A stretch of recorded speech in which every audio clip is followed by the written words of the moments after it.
할렐루야. 사랑하는 성도님들, 주님의 이름으로 환영합니다. 성경 배경 지식, 은혜로운 하나님의 말씀을 나누는 귀한 시간입니다. 오늘 이 시간을 통해서 하나님의 말씀을 더욱더 알아가시고 또 하나님과 더욱더 가까이 하는 귀한 은혜가 있는 그런 시간이 되길 간절히 소망합니다. 지난주에 이어서 에스더 말씀을 나누도록 하겠습니다. 엑소더 4장에서 8장 3절까지의 말씀에 보면 하만에게 승리한 모르드게의 모습이 나옵니다. 구체적으로 에스더 4장 말씀에는 결사각오의 모습, 에스더의 죽으면 죽으리이다, 백성들을 위하여서 왕에게 나아가는 그런 에스더의 모습이 나옵니다. 후에 5장 1절에서 6장 14절까지 말씀에 하만의 음모와 모르드게가 왕에게 존귀하게, 아주 귀하게 여김을 받는 그런 모습이 나옵니다. 7장 말씀에는 모르드게를 죽이려고 그렇게 준비한 교수대에 하만 자신이 죽게 되는 그런 장면, 그런 모습이 나옵니다. 8장 초반부의 말씀에는 하만의 집을 모르드게가 받는 장면이 나오고 8장 중반 부분부터 9장까지는 대적에게 승리하고 승리를 만끽하는 장면이 나오고 있습니다. 특별히 불임절을 지키는 그런 모습도 나옵니다. 그리고 마지막 10장에는 모르드게가 왕에게 존귀 여김을 받으며 나라와 민족을 안정케 하는 그런 장면이 나옵니다. 여기까지가 에스더서의 말씀의 내용입니다. 다음으로 에스더의 묵상 포인트입니다. 에스더의 묵상 포인트는 일사각오입니다. 일사각오, 죽기를 각오한다 라는 뜻입니다. 에스더는 하만의 개교와 그로 인한 민족의 위기 앞에서 잠잠히 가만히 있지 않았습니다. 개인만 위험을 피하려고 하지 않았습니다. 그는 왕으로서 지위와 생명을 걸고 죽으면 죽으리이다 왕에게 나아갑니다. 결국 하나님의 이 초월적인 섭리하심과 에스더의 일사각오의 헌신으로 유대 백성들은 구원을 받게 되고 위기를 넘기게 되는 그런 놀라운 모습이 나옵니다. 우리도 이런 일사각오의 부분을 묵상을 해야 합니다. 우리에게 하나님께서 허락하신 지위가 있습니다. 하나님께서 허락하신 재물이 있습니다. 명예가 있습니다. 가진 많은 것들이 있습니다. 하나님이 주신 많은 것들이 있습니다. 이 모든 것을 이용하여서 택한 백성을 보호하시기 원하는 그 하나님의 뜻에 순종함으로 사용할 줄 알아야 되고 일사각오로 나아갈 수 있는 그런 모습이 있어야 합니다. 이 부분을 잘 묵상하시고 하나님께서 나에게 주신 많은 것들, 모든 것들을 사용하여서 나라와 민족을 위하여 나아가길 간절히 소망합니다. 또한 하나님의 나라와 하나님의 뜻을 위하여서 사용할 수 있는, 나아갈 수 있는 그러한 일사각오의 모습이 있는 우리 모두가 되어지길 간절히 소망합니다. 다음은 욥기의 말씀입니다. 욥기는 1장부터 42장까지 말씀으로 구성이 되어 있습니다. 이번 시간에는 1장부터 17장까지의 내용을 다룰 예정입니다. 내용을 간략하게 살펴보면 욥의 고난 사건이 나옵니다.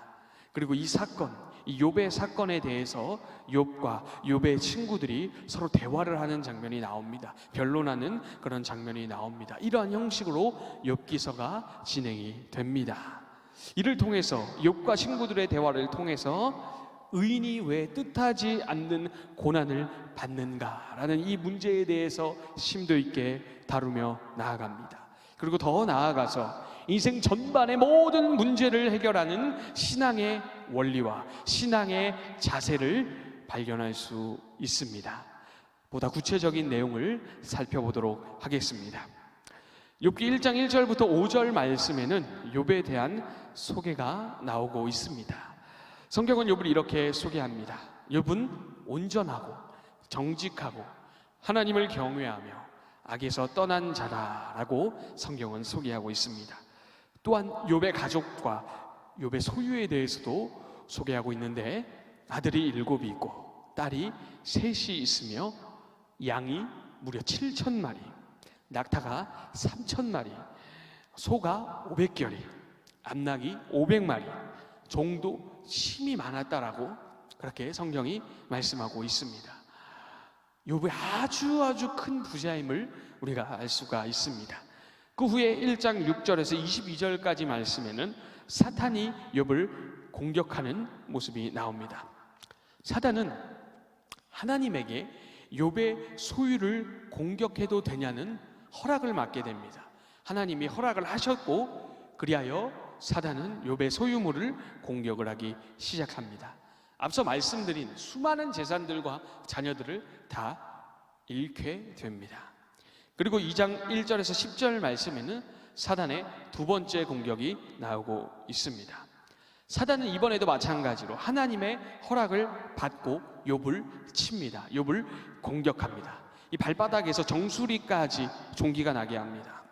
욥은 재 가운데 앉아서, 먼지 가운데 앉아서 질그릇으로 그 종기를 긁는, 몸을 긁는 아주 처참하고 아주 비참한 신세로 전락을 하게 됩니다. 그리고 욥의 아내는 욥을 향하여 저주하고 네가 하나님을 저주해라라는 아주 악독한 말까지 퍼붓는 그런 사단의 두 번째 공격이 나옵니다. 후에 2장 11절에서 13절 말씀에는 욥의 소식을 들은 욥의 세 친구가 나타납니다. 엘리바스, 빌닷, 소발입니다. 이후 3장부터 17장까지는요 욥과 욥의 친구들이 계속해서 논쟁을 합니다. 엘리바스가 연설을 하면, 엘리바스가 이야기를 하면 욥이 거기에 대해서 응답하고, 또 욥에 대하여 빌닷이 이야기를 하고, 또 욥이 응답을 하고, 소발이 또 이야기를 하고, 또 욥이 대답을 하고, 계속해서 응답하고 대답하는 식으로 연설과 응답이 반복되고 있습니다. 다음으로 6개 묵상 포인트입니다. 6개 묵상 포인트는 하나님의 절대 주권입니다. 창조주이신 하나님, 모든 것을 창조하시고 지금도 통치하시는 그 전능하신 놀라우신 하나님은 모든 피조물에 대하여서 절대적인 주권이 있는 분이심을 우리가 알고 묵상해야 합니다. 절대적인 지배할 수 있는 권리가 있는 분이 바로 하나님이십니다. 또한 그러한 능력도 가지고 계신 분이 하나님이십니다. 사단은요 욥을 시험함에 있어서도 하나님의 허락을 받아야 했습니다. 개인의 생사화복뿐만 아니라 인류의 역사 전체를 주관하시는 분이 바로 우리 하나님이십니다. 이끌어가시고 간섭하시고 또 책임지시고 관장하시는 분이 우리 하나님이시고 절대 주권을 가지고 계신 분이십니다. 이 사실을 묵상하시기 바랍니다.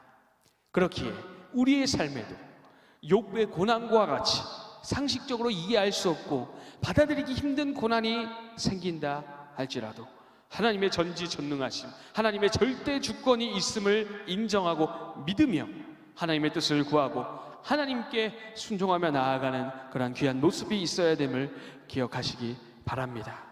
이 욥기를 통하여서 하나님의 절대 주권 묵상하는 우리 성도님들 되시기 바랍니다. 또한 우리의 삶에도 하나님의 절대 주권을 인정하고 믿음으로 신뢰하며 순종하는 귀한 모습이 있기를 간절히 소망합니다.